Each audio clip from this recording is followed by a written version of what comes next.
welcome to Down to Earth Convos Down Under, episode 16. In this episode, Ali and I talk the secret, the power of positive thinking, and the idea that what you think about, you bring about. Hey, Brad. Looks like you've got a nice spot there for today's session, today's convo. Thank you, Ali. Yes, it's Jurien Bay. It's about 2 hours north of Perth, and it's absolutely gorgeous. Nice. I can see a little bit of a light breeze there. Yeah, hopefully it's not coming through too badly on the microphone. It sounds good so far. Excellent. So what are we going to talk about today? So today I want to talk about The Secret and everything involved in that. So The Secret is a Netflix, I'd call it a mini documentary of sorts. And the whole point is predicated on the idea of what you think about, you bring about. And I was watching it, and the whole time I was like, this is just Ali condensed down into like a movie format. And then when John Demartini showed up through it, it was just like, this is just Ali, all Ali. If Ali was distilled into a movie, this would be it. Classic. Oh, that brings a laugh to me, a smile to my face. And yeah, you really did nail it with Dr. John Demartini features in that movie and the book, The Secret. And because I know and trust John, I must really acknowledge, and I'm so grateful to have discovered Dr. John Demartini's work approximately 11 years ago because I trusted him. It opened my whole mind, my whole world to understand the secret, which is along those lines. What you think about, you bring about, you are what you think about all day long, which is a quote by Ralph Waldo Emerson. I've also heard Ray Kroc, the founder of McDonald's, quote that as well. And yeah, Napoleon Hill is someone that once I discovered this secret, it led me on to many, many people sharing this knowledge. And this is a very famous book, and I had to bring it to the table here today, Think and Grow Rich by Napoleon Hill. And this is a must read. I think this is rated one of the top 3, maybe the top 1 personal development books. I highly recommend our listeners read this and encourage your kids to read it too. It's an easy read. He shares stories, and pretty much I might just give you a little bit of an insight that Napoleon Hill was engaged by Andrew Carnegie all those years back in the 1930s to study what the richest men, that my discovery is from this book, the richest men had in common. And the secret is what they thought about, they brought about. You are what you think about most of the time. So grab this book, anyone. It's a must read, and it's on Audible as well. So you've got no excuse to not read this book. Yeah, perfect. So getting back to The Secret a little bit, it seems like what you think about, you bring about. So if you live in fear of bad things happening, then in a sense, you're attracting them because the way that they phrase it, the universe doesn't distinguish between positive thoughts and negative thoughts. It's just if you're thinking the same things over and over, whether they're aligned with positivity, growth, bringing about wealth and all that sort of thing, positive relationships or bad things happening to you, things going wrong in your life, you're in a sense attracting those. And that doesn't mean that, if you get cancer or something goes wrong in your life, you've attracted that necessarily, but there's just a correlation, I would say, that that what you think about, you bring about. And so that doesn't mean that every bad thing that occurs in your life is the universe, knocking you back a peg, because I believe that the universe gives you tests that it knows that you can pass. So 2 days ago, I went for a hike. I thought, I saw it was 28 kilometers, and it said limited water availability along the track. So I thought, worst case, at the very end of the track, there's a river, so I'll be able to drink out of that. Turns out there was no water along the track. And then when I got to the very end, I knelt down to drink at the watering hole with the swans and seagulls, and it's salt water. So I spat it out and took the sad 14-kilometer journey back to civilization to get some water. But it wasn't too bad. It was definitely a growth journey and growth moment. But it's like the universe gives you tests that it knows that you're able to handle, and I was able to handle that. The last 3 nights I've spent at the same slightly dodgy rest stop, and instead of kind of hoping that nothing went wrong and no one came to steal anything, I instead thought about, well, the things that I want to go right. And so the first night I met some friendly German tourists. My solar power went out. I asked them for help. They didn't know how to deal with it, but thankfully Joe, my best mate who hooked it up, knew exactly what to do. I just needed to pop the fuse back in. But yeah, no, that went well. Had a great conversation with them. That was fantastic. The second night, I met some friendly Aussie tourists just in this area, actually. I was going to try and camp out in Jurien Bay, but they told me that the authorities come around late at night and, you know, grab your details and issue fines rather than just moving you on in this particular area. So we went out to the rest stop. And last night I went out there and it was some friendly older Australians. Didn't spend too much time talking to them, but met their dog. But, you know, I was focused on the positives. So I thought about good things happening, and perhaps I manifested that. Perhaps it was just coincidence. Doesn't really matter at the end of the day. It was a positive outcome. But I think also part of it too is just about, you know, not doing silly things and tempting fate. So I'm out in the middle of the nowhere, in the middle of the bush. The road's 110 kilometers an hour, but dawn and dusk, kangaroos are about. I don't want to do 110 kilometers an hour on roads that I know and I've seen kangaroos bouncing along frequently. I'm happy to sit if it's nighttime, 60 to 70, and if it's daytime, you know, 80, 90, depending on, you know, my vision and what I can see. But yeah, I think you can think all the positive thoughts in the world. If you're doing silly things, you're not going to manifest positivity necessarily. You're going to attract bad things. So it's about the actions that you take as well. And that was a very interesting learning. The day after I watched The Secret, I saw a really good tweet from Dr. Ralph Napolitano. He said, "Is the law of attraction real? Yes, but only if you understand that the last 6 words of attraction are action." And so you're going to manifest bugger all if you sit around all day daydreaming is the point of that. Any thoughts come to mind, Ali? Oh, lots. And I had to just jot down a few so that it makes sure. Thanks for sharing that story. There's some really good there's some wisdom there. So just in reply to the last quote that you said, I remember like John Demartini, Dr. John Demartini, who features in The Secret. I've heard him say in a live seminar that they left one thing out of The Secret, and that was work. You can sit down on that couch all day long, manifesting and creating and keeping that awesome vibration and managing your thoughts, but it's the action. You need to take action. So that's a response to that one. That is definitely sure. I think if they redid The Secret, they need to add that back in because life rewards action. Is that correct? You hear me say that all the time. That is correct. And they did share one story of one lady who she asked the universe for an idea and promised that she wouldn't waste it and she would work hard once she had the idea. She was just after the idea from the universe. So that they kind of tangentially touched on it, but yeah, if they'd focused a little bit more explicitly on work, that would have been really just taken it to the next level, I think. That's great. When you just talked about that, asking the universe for a thought, an idea, it all starts with a thought, an idea, a dream, a vision, I believe.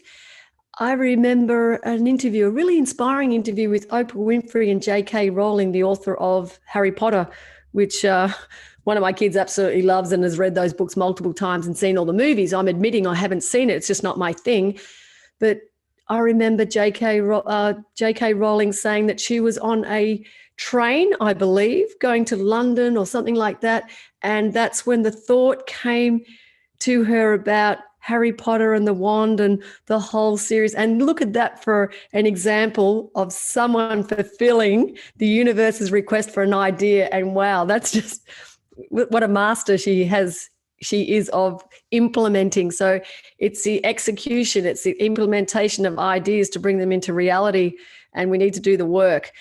I believe, getting back to one of your thoughts before, was I think the universe is giving us feedback feedback to bring us into alignment of what we're here to do, and when you're doing, I believe that it's energy.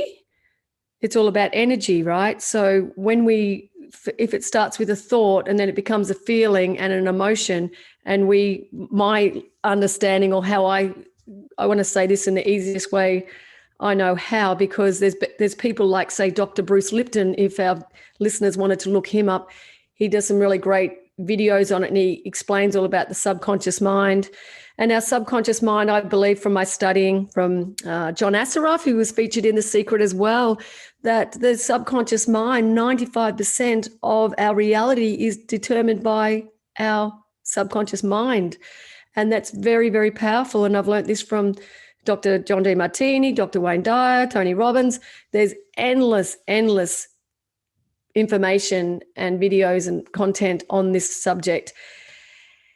And I encourage people to discover it, because I guess why I believe it to be true is because I have the privilege of being my age that I am now. And only I know what I have been thinking about for all these years. And I believe it to be true. What you think about, you bring about. I remember a conversation that I had with my brother. He said, "Oh, it's okay for you, Ellie. You're this and you're that. I'm not going to talk myself up." And my reply to my brother was, "Yeah, and I've created it by my thoughts, feelings, and emotions." So understanding this work is really a secret, and it's very powerful, because we get to choose our perceptions, our thoughts, and then our thoughts become then we make a decision, and then we make an action, and then that becomes your destiny. So I've heard Dr. John Demartini and Tony Robbins say that. So again, it's thought, perception. You can run a story in your head, and if that story is not working for you, if you want something in your life to change the thought. Change the thought, you change your life. That is a book that's written by Dr. Wayne Dyer. So there's just so much amazing content out there. Never underestimate the power of your own mind. We've all been gifted with the power of our own mind. And again, Napoleon Hill, he quotes that. That's a quote directly from Napoleon's book. So use it wisely. Yeah, and Wayne Dyer was also featured in The Secret. A few quotes from him popped up. True, yeah. I should have watched that movie, but it's nice to know that it's on Netflix. I remember when I watched it 10 years ago, it was on a disc, and my house cleaner loaned it to me, and I couldn't find it to return it. So I'm glad that glad we've got it on Netflix. It's a good one. What else is coming up for you? Another thing that came up is vision boards. So you and I have worked on vision boards before, and it's something I've done, but within a week or two, I never opened it again. So my question is, what is the proper way to use a vision board? So I get that creating it is all the things that you want in your present and future. So maybe it is the type of house you want to live in, the type of relationship that you want, the type of business and life success that you want to have, someone that you want to meet, anything like that. So I get the creation process, but once it's actually created, is that something that, I think the answer is yes, but is that something that you need to look at every day and spend a moment with every day? Is there other actions that you can take to, tap into it and make sure it doesn't become something that's forgotten? Absolutely. So I know that John Assaraf, he speaks about the vision boards in The Secret from memory. Look at that. It was just such a memorable story that John Assaraf shared, because he spoke about this vision that he had 5 years prior, if I'm correct, if I retain the story well.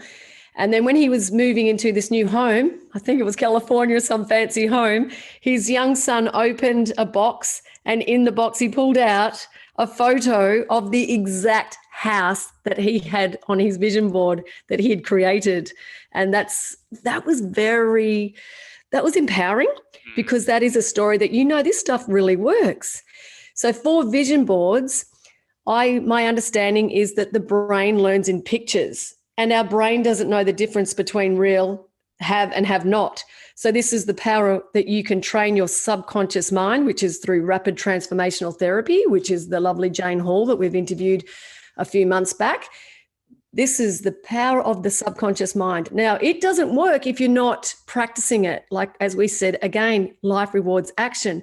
To have a vision board, so 2 out of my 3 kids have vision boards and I have them myself, you need to be able to see them. So they say, and I've learned this from Dr. Wayne Dyer, the powerful creation, the manifestation, the powerful moments are falling into a sleep and coming out of a sleep. So I've heard many of our philosophers and successful people from history is that to have a pen and paper near your bedside so that when you go in and out of a sleep, you can write down those. It's like tapping into your higher self, my understanding it. So it's like a really spiritual conversation we're having now.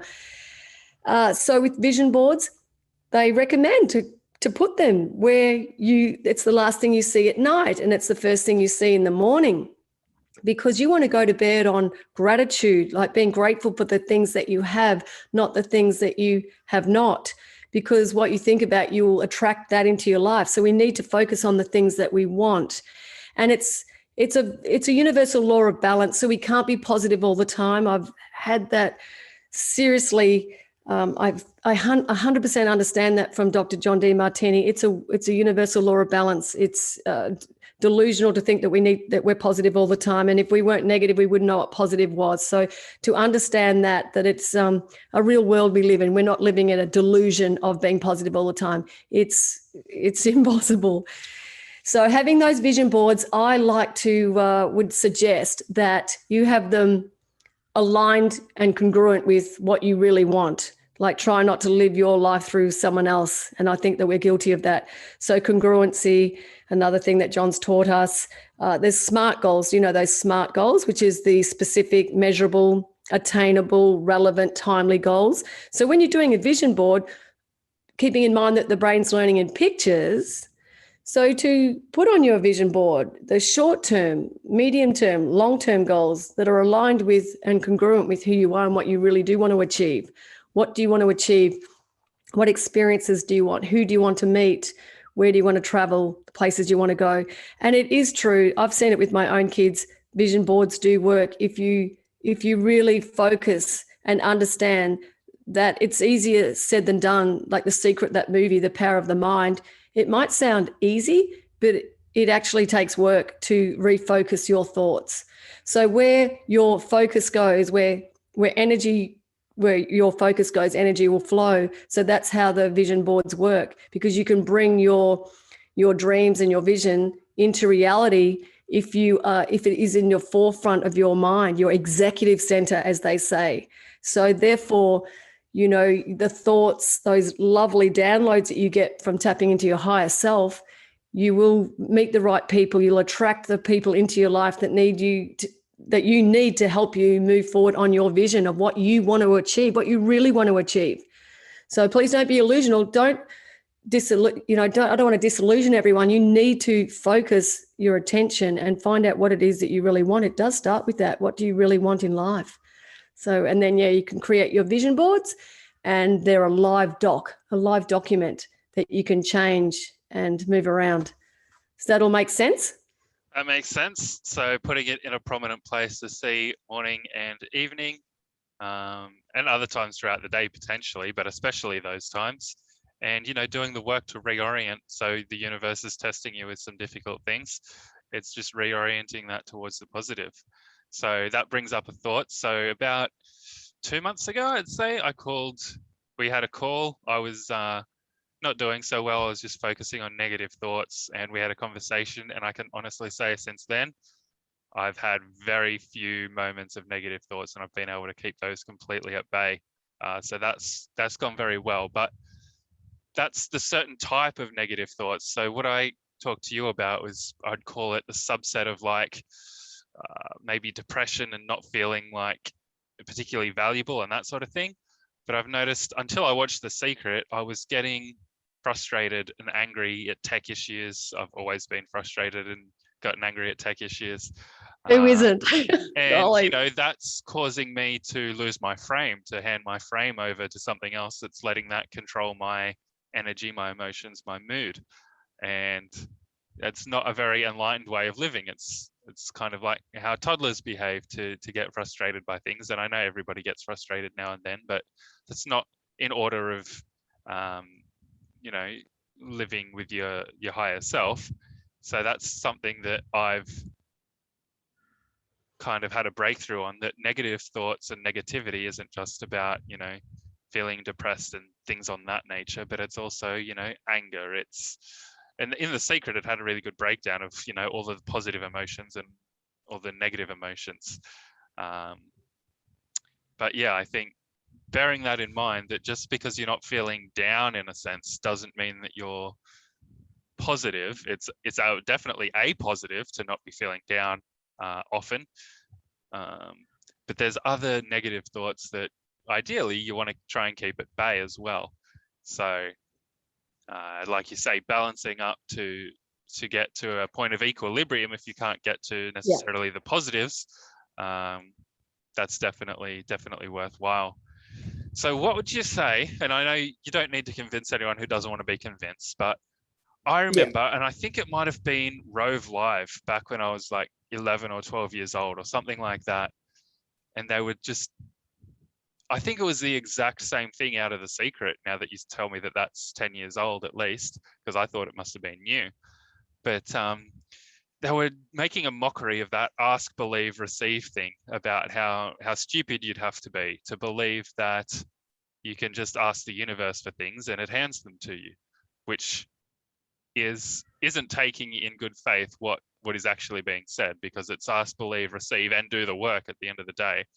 But what would you say to someone who's kind of on the fence perhaps about what we're talking about the power of positive thinking and about the power of what you think about, you bring about?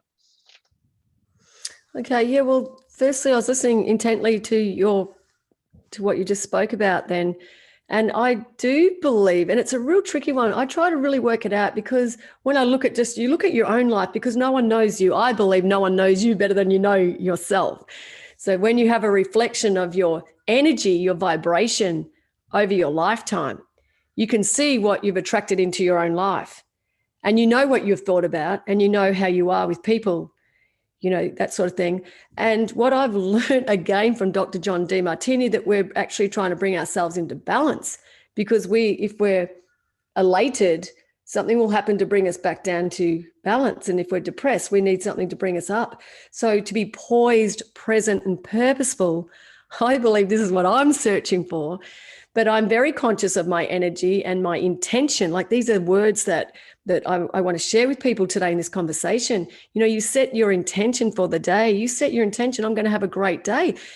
People speak out loud to themselves. My mother-in-law has been talking about this for years. She actually says she's only 29. And I used to sort of roll my eyes a little bit back when I was in my early 20s and thought, oh yeah, whatever.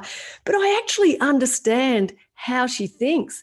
And she thinks youth and longevity and energy and sporty. And she trains her brain and her mind by her internal dialogue, which we all do. We have internal dialogue, and then you voice it to the universe as well.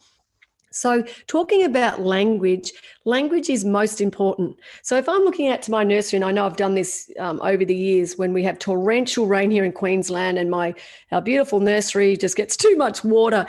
And so I learned this from The Secret. It's not like you look out to God, the universe, and say, please stop raining, because the universe doesn't understand the negative.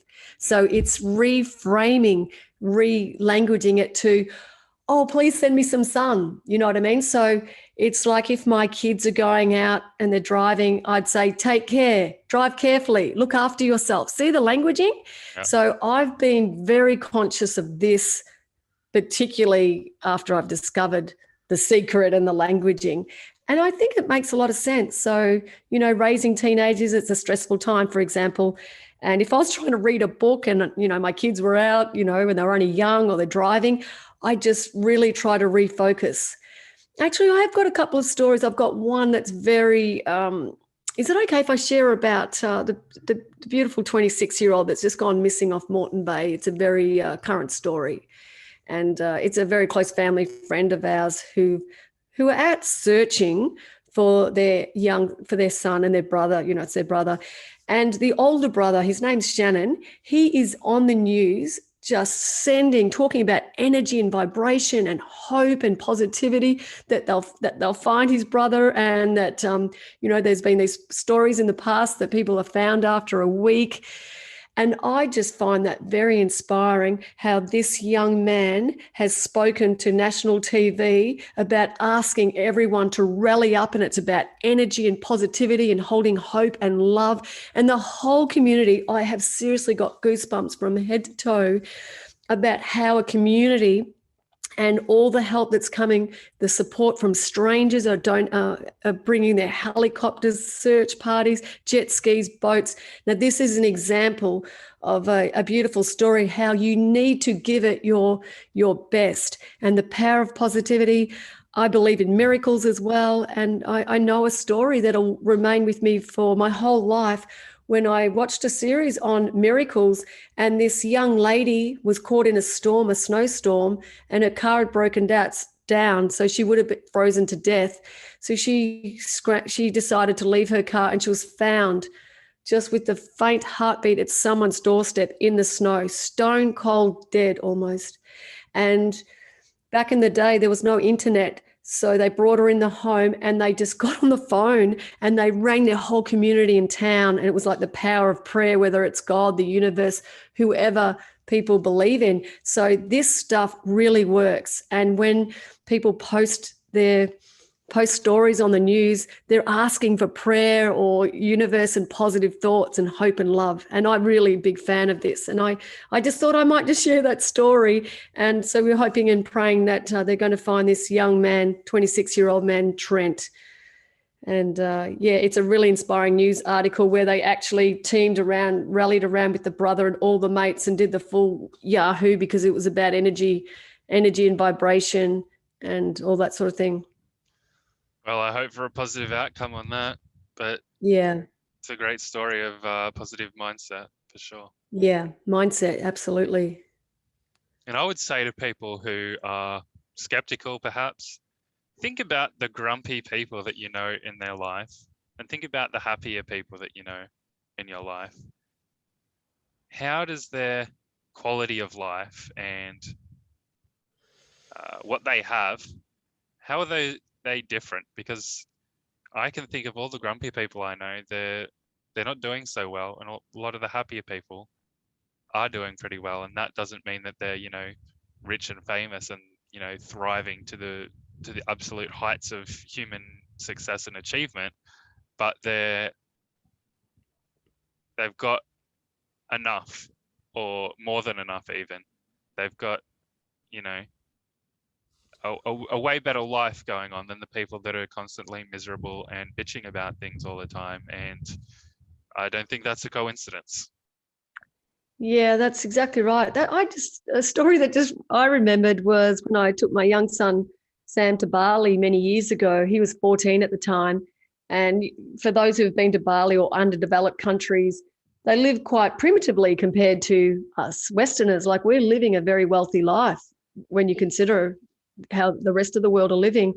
And these particular, I was, bumper to bumper traffic. We looked out and there was, it sounds like a bizarre story, but this young mum was with a little toddler, and the little toddler was going to the toilet in the street, and she was smiling at Sammy and I in a car stuck in traffic. And the next thing you know, we had a knock on the window, and this beautiful guy with this big, amazing smile, missing teeth, he was trying to sell me a newspaper, which was yesterday's news. And I looked at Sam and I just, I had to buy it. Like, it's just, generously giving, buying the newspaper that I didn't need, but it was all about sort of like a donation in a way. Yep. And then people living under sheds, under tin roofs, sleeping on the dirt, and they have smiles on their faces. And this is vibrational. This is like, it's got nothing to do with money and how much you have. Well, it's focusing on the things that you have. But I send this message to my son and my kids that have traveled to underdeveloped countries where we've looked at families living under a shed with, with ducks and things. And we look and we consider that to be grateful, and they're smiling. And I think there's a nice message in that. But so that's a wonderful, just a story that it's, so for negative for people who are negative, I believe that they can become into a negative spiral, because if they focus on the things that aren't going well for them, they really will attract that. And they do this, with my understanding, by their vibration. It's about energy. So I'm not claiming to have studied physics and quantum physics and all that sort of thing. I just understand the basics, which I believe to be true. And, that's why if you're around people, if you've got high energy and you've got it could be gratitude just basically, and happiness and empathy. There's lots of different emotions that, that send out a vibration.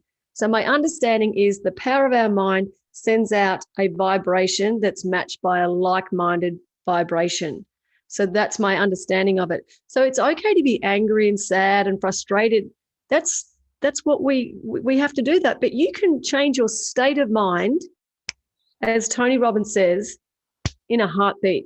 If you've ever been to a Tony Robbins seminar, Unlock the Power Within, your hand gets so sore from punching it, because he explains to us how we can prime ourselves and we can change our state of mind, which is changing our thoughts, and then that becomes feelings and emotions, which is a vibration. So I remind my kids that you can change your state of mind in a heartbeat. You can wallow in sorrow and pity and be the victim, or you can be that for a little while. But it's important to brush it off and find strategies how you can change your state of mind. And we will be interviewing in the next week or so the lovely Damien Doc Murdoch, who will be talking about his five-finger formula, and that will be going to be helping our viewers. So for anyone listening today, let's go into that with Doc in a couple of weeks' time. I'm really looking forward to that.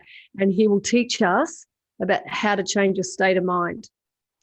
Excellent. Well, I'm looking forward to that too. And, what you mentioned there about seeing other people in situations that would constitute borderline, if not outright poverty. Like I remember in the South Pacific Islands, like Noumea and so on, we took a trip through the villages, and like you said, they were so happy, and they're living in literal huts, shanty sheds with like scrap tin and sleeping on the ground. And they're happier than like probably 90% of people in Western countries. And it's like, what's going on there? Well, clearly it's about their mindset and about their attitude. And they're not weighed down with a lot of bullshit that culturally I think is put on us.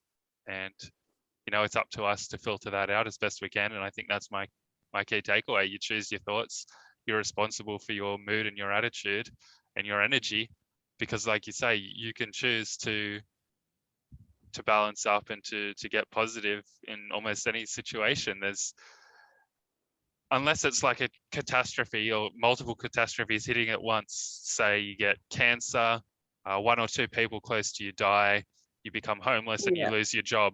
That is where I watched a Jordan Peterson talk about this last night, actually. He said, this is where mental illness comes from. It's like a balloon, you keep blowing it up and it will crack, it will break at its weakest point. If you have 4 or 5 catastrophes hit at once, no human's equipped to deal with that. And, some do make it out relatively unscathed because a lot of factors that I'm not sure we have a lot of insight into, but this would be part of it, remaining positive. But when you have so many bad things happening at once, then you're going to crack at your weakest point. And, that's just an unfortunate reality. But, that is rare that you have, so many catastrophes like that hitting at once. Yeah, well, my understanding is, like, even taking the word positive because out of the equation, it's just looking for the other side to bring it into balance, because there's always two sides. It's about perspective, perception. So you're looking for the hidden blessings. You're looking for the lessons in whatever is happening to you, to your children, what have you. There are hidden blessings and lessons, and some people call it feedback from the universe. So you believe in the higher being, the higher intelligence, God, the universe, or what have you, is that there's always learnings, and that the universe won't deliver anything that we cannot get through. But yeah, it's there's some very tough times. So hidden blessings and lessons is just what I wanted to remind people of, and looking for those blessings and lessons so you can bring yourself back into a balanced perspective. And it's not easy, but it is not easy. You know, but it's continual practice, you know. Take something as devastating as like cancer or multiple loved ones dying. That might seem like there's no other side to that, because it's really friggin' hard to see another side to that. But what if you're experiencing that so that you can help someone later on in your life down the track who's going through something similar? There's always going to be that potential positive in any negative situation. Yeah. In response to that, I would say that life is always happening for us. Life has always got some hidden blessing, and although it's very difficult and hard to understand it at the time when people are going through, you know, very serious things and loss and grief and all that, it's extremely difficult. But I would say that what's helped me is the belief, believing in spirituality and knowing that, you know, our loved ones that pass and all that, I believe they're in a really lovely place. It's just those that are left down here on planet Earth that are going to need love and support from others. And there are many people that go through sadness, loss, and grief, and know that, the power. I believe that we're spiritual beings having a human being experience, and we're all here. I believe we're all part of the one, that we're all connected, and that just shows you. I mean, I love it that you can see a sad story. I don't love seeing a sad story, don't get me wrong. When I see a story like them looking for Trent Riley in this massive area, and there's strangers that don't even know him, that's just proof that we are all connected, you know, through love and connection. We're all part of the one. And if you can feel someone else's sadness when you don't even know that person, or they're from the other side of the planet, that's where I get, that's that faith and belief and spirituality that I think that's just the number one thing that you would focus on, getting some help with dealing with those things, those types of things. Well, that's all the time that we have for today. Thanks, Ali. It's been a good conversation. Be sure to like, share, subscribe, and if you've got a question, maybe related to this topic, maybe completely different, be sure to put that in the comments, because that might make a future podcast for us. Bye for now. Great. Thanks. Bye for now.